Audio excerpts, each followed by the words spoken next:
Hello everyone, आप सभी का स्वागत है मेरी यूट्यूब चैनल पर। आज मैं आप सभी को इतिहास पढ़ाऊंगी। तो सबसे पहले हम ये जानेंगे कि इतिहास है क्या।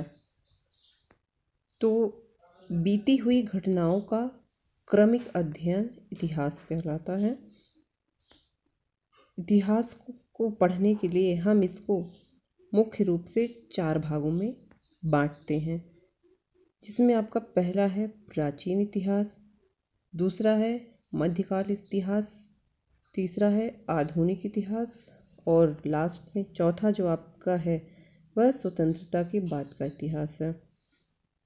अब हम चारों में से जो सबसे पहला मैंने बताया कि प्राचीन इतिहास, तो सबसे पहले हम जानेंगे कि प्राचीन इतिहास के बारे में जो जानकारी हमको मिली वो कैसे मिली।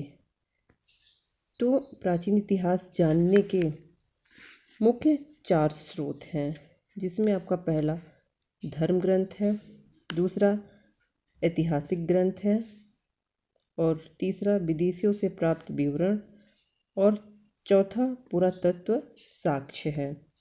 अब हम इन चारों को क्रम से एक एक करके इनके बारे में जानेंगे। तो सबसे पहले हम धर्म ग्रंथ की बात कर लेते हैं। धर्म ग्रंथ के बारे में जानते हैं कि धर्म ग्रंथ है क्या और इससे हमको कैसी जानकारी प्राप्त होती है। तो धर्म ग्रंथ में जो है वो सबसे प्राचीनतम हमारा वेद है। क्या है? वेद है। तो वेद धर्म ग्रंथ का प्राचीनतम स्रोत है। वेदों के रचनाकार देवतागण हैं। मुख्य रूप से 4 वेद हैं। कितने वेद हैं? 4 वेद हैं, जिसमें सबसे पुराना वेद ऋग्वेद है। ऋग्वेद के बाद यजुर्वेद है, फिर सामवेद है और सबसे अंतिम में जो वेद बना, इसको लिखा गया, इसको किसने लिखा? अथर्वा ऋषि ने लिखा और इसका नाम अथर्ववेद पड़ा। अब ऋग्वेद, यजुर्वेद और सामवेद को हम वेद त्रयी के नाम से जानते हैं या फिर वेद त्रयी कहते हैं। बहुत से प्रतियोगी परीक्षाओं में ये क्वेश्चन पूछा है कि वेद त्रयी में कौन कौन से वेद आते हैं। तो कौन कौन से वेद आते हैं वेद त्रयी में? ऋग्वेद, यजुर्वेद और सामवेद। अब हम देख लेते हैं कि चारों वेदों के संकलन को हम क्या कहते हैं, या फिर चारों वेदों को हम संहिता कहते हैं। क्या कहते हैं? संहिता कहते हैं। ये तो हो गया वेदों के बारे में। मुख्य रूप से 4 वेद हैं, जिसमें सबसे पुराना ऋग्वेद है, फिर यजुर्वेद है, सामवेद है और सबसे अंतिम का अथर्ववेद है, जिसको अथर्वा ऋषि ने लिखा है। ऋग्वेद, यजुर्वेद, सामवेद तीनों को वेद त्रयी कहा जाता है। ऋग्वेद, यजुर्वेद, सामवेद और अथर्ववेद को संहिता कहा जाता है।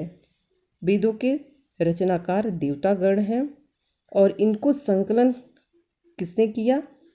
तो संकलनकर्ता, जो वेदों के संकलन करता है ऋग्वेद, यजुर्वेद, सामवेद को, वो महर्षि कृष्ण देवपायन वेदव्यास जी हैं।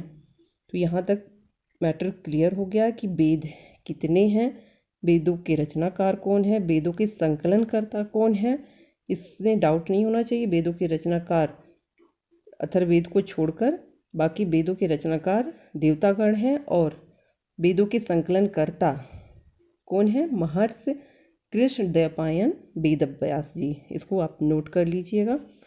अब हम चारों वेदों को क्रम से पढ़ेंगे, जिसमें सबसे पहला वेद ऋग्वेद है। तो चलिए ऋग्वेद को जानते हैं।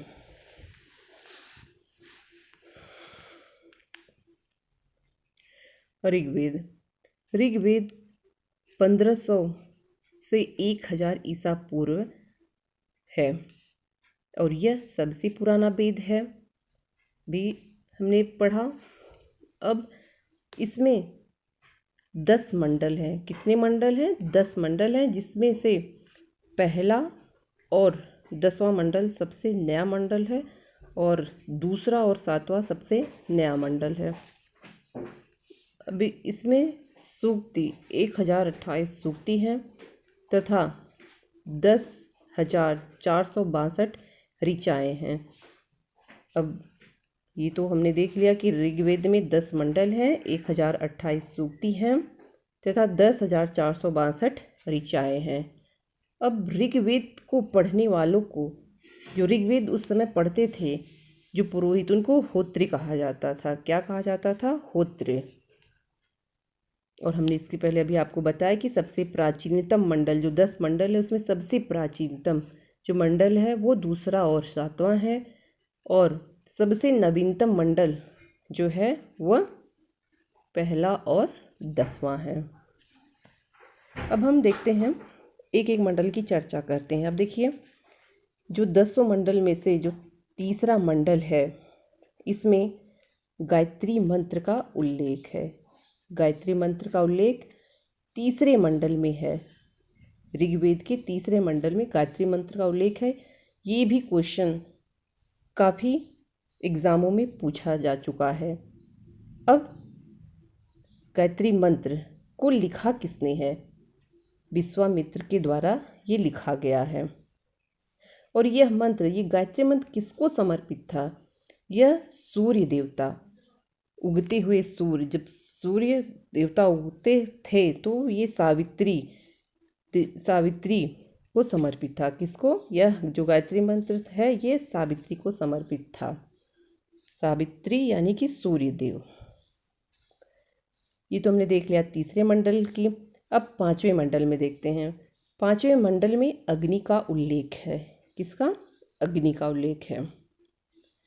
अब 7वें मंडल में 10 राग युद्ध का वर्णन है, जो सुदास और 10 जन के बीच में हुआ था परुष्णी नदी के तट पर। परुष्णी ये पुराना नाम है, जिसका नया नाम रावी नदी है।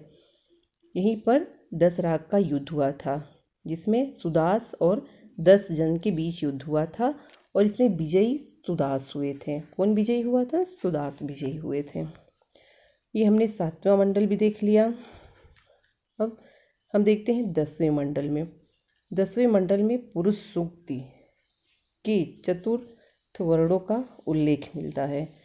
जो हमारे समाज में वर्ण व्याप्त है, ब्राह्मण, क्षत्रिय, वैश्य, शूद्र, ये 10वें मंडल में पुरुष सूक्ति में है। किस सूक्ति में है? पुरुष सूक्ति में, जिसमें चतुर्थ वर्णों का उल्लेख किया गया है।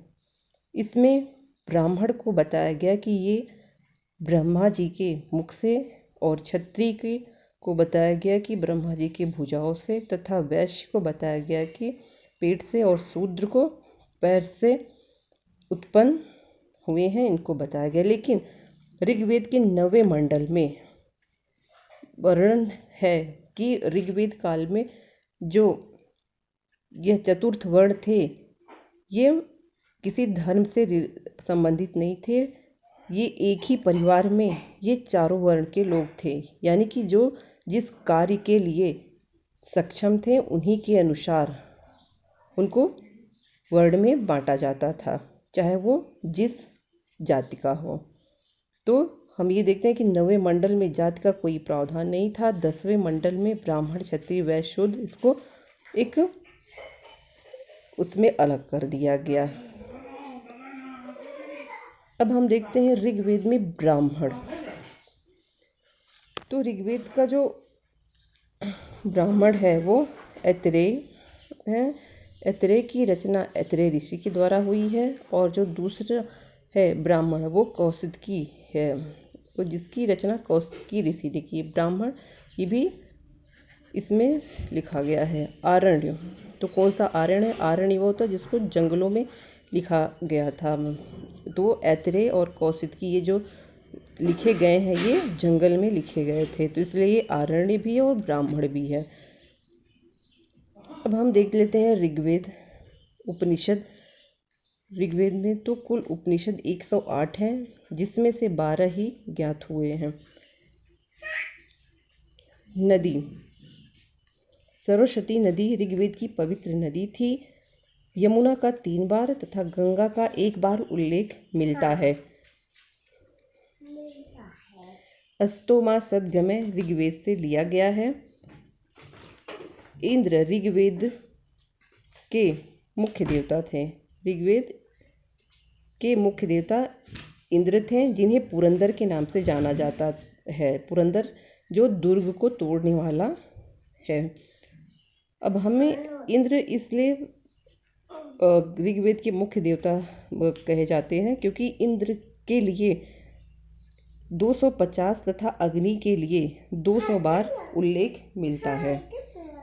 तो ये रहा आज का वीडियो। यहीं पे ऋग्वेद को हमने जाना, ऋग्वेद के बारे में पढ़ा।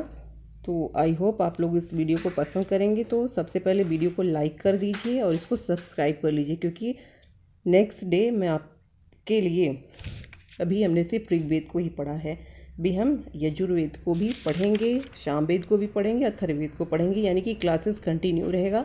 तो प्लीज़ चैनल को ज़रूर सब्सक्राइब करें और अपना कमेंट्स ज़रूर दीजिए। Thank you.